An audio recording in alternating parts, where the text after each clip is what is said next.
আপনার প্রেমিকা কি স্বার্থপর? কিছু প্রেমের সম্পর্কে স্বার্থপরতা মিশেই থাকে। শুরুতে বোঝা না গেলেও একটা সময় পর সেই আসল রূপ প্রকাশ হতে থাকে।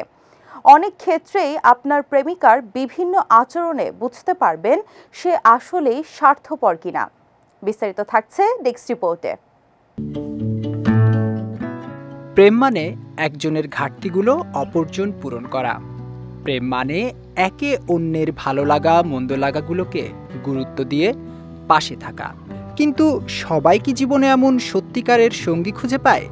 অনেক প্রেমের সম্পর্কে মিশে থাকে স্বার্থপরতা, যেখানে শুধু এক পক্ষ দিয়েই যায় আর অন্য পক্ষ নিতেই থাকে।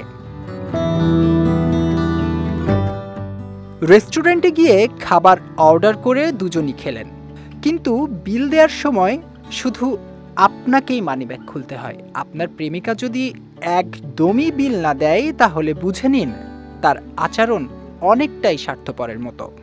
যদি এভাবেই চলতে থাকে, তবে একটা সময় আপনার তাকে লোভীও মনে হতে পারে।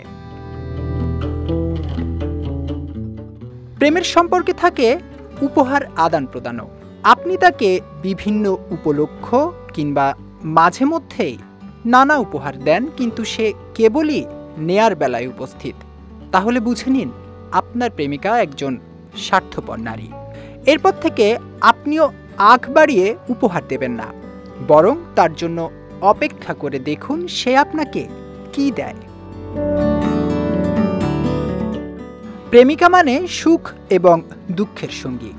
আপনার সুখের সময় সে আশেপাশে থাকলেও দুঃখের সময় তার খোঁজ পাওয়া যায় না। আপনার কোনো কষ্টের কথা বলতে গেলে যদি সে চরম ব্যস্ত হয়ে পড়ে, তাহলে তার সঙ্গে সম্পর্ক কত দূর এগিয়ে নেবেন তা ভেবে দেখার সময় হয়ে গেছে। স্বার্থপরতার অন্যতম একটি লক্ষণ হলো কেবল নিজেকে নিয়ে ব্যস্ত থাকা। আপনার প্রেমিকা যদি আপনার দিকে একদমই খেয়াল না করে, তবে সতর্ক হন। বিজয় টিভি নিউজ ডেস্ক।